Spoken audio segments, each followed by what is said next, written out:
saya Cikgu Kalisa. Cuba teka apa topik yang kita nak belajar pada hari ini. Sebelum tu saya nak tanya kat korang semua. Pernah tak terfikir setiap bahan yang berada di sekeliling kita mempunyai asid dan alkalinya tersendiri? Mesti pernah kan?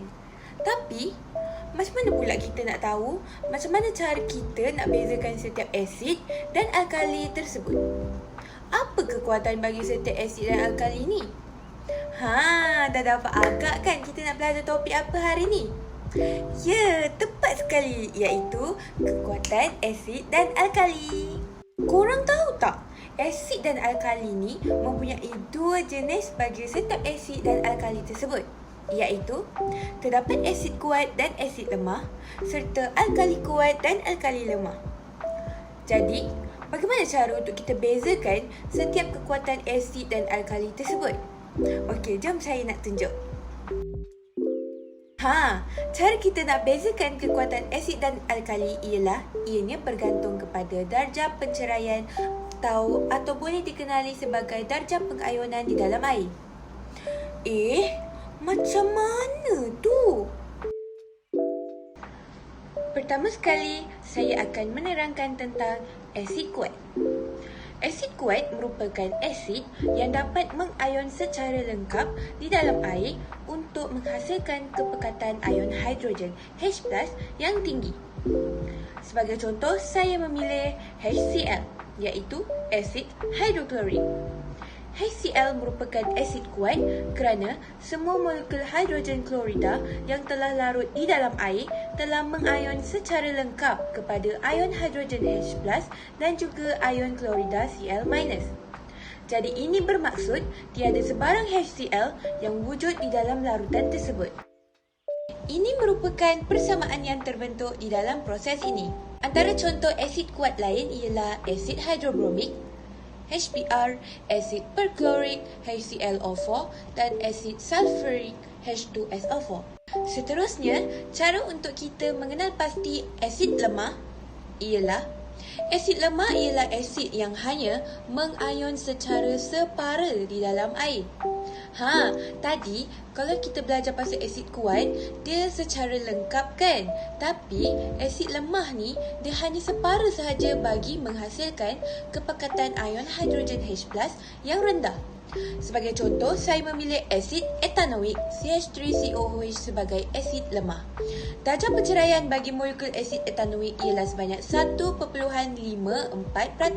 Dalam erti kata lain, hanya satu daripada 100 molekul yang dapat mengayon kepada ion hidrogen dan ion etanoat. Selebihnya, iaitu 99 masih wujud sebagai asid etanoik. Dan ini merupakan persamaan yang terbentuk. Dapat kita lihat di persamaan tersebut terdapat anak panah berbalik. Maksud anak panah berbalik ini ialah molekul asid tersebut boleh membentuk ion hidrogen dan juga ion etanoat. Dan ion-ion ini juga boleh membentuk molekul asid.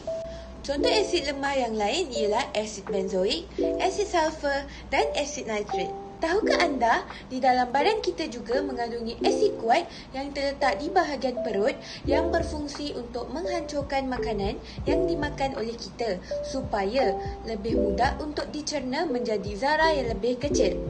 Selain daripada itu, asid perut juga bertindak sebagai barisan hadapan di dalam melawan patogen dan juga mikrob yang akan membuatkan kita sakit.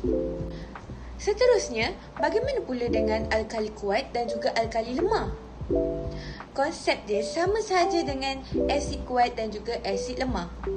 Alkali kuat merupakan alkali yang mengayon secara lengkap di dalam air untuk menghasilkan kepekatan ion hidroksida OH- yang tinggi. Sebagai contoh, NaOH. Hanya ion natrium dan juga ion hidroksida sahaja yang hadir disebabkan oleh molekul natrium hidroksida telah larut sepenuhnya di dalam air. Dan ini adalah persamaan yang terbentuk. Antara contoh lain alkali kuat ialah kalium hidroksida dan juga barium hidroksida. Seterusnya, alkali lemah.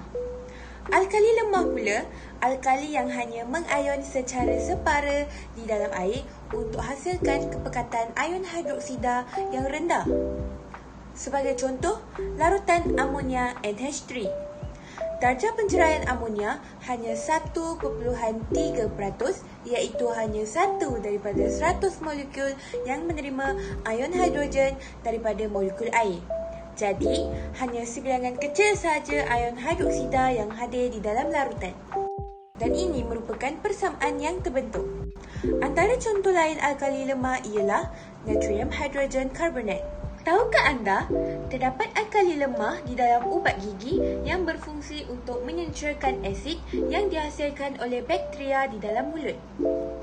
Selain itu, shampoo yang merupakan alkali lemah pula semestinya perlu disertakan dengan perapi rambut yang mempunyai asid lemah bagi penjagaan rambut yang lebih baik.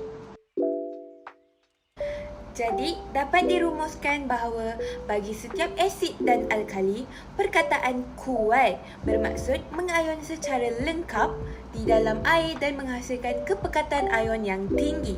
Manakala, bagi perkataan lemah bermaksud mengayon secara separa di dalam air dan menghasilkan kepekatan ion secara rendah. Berikut merupakan soalan uji minda yang perlu dijawab oleh murid-murid sekalian.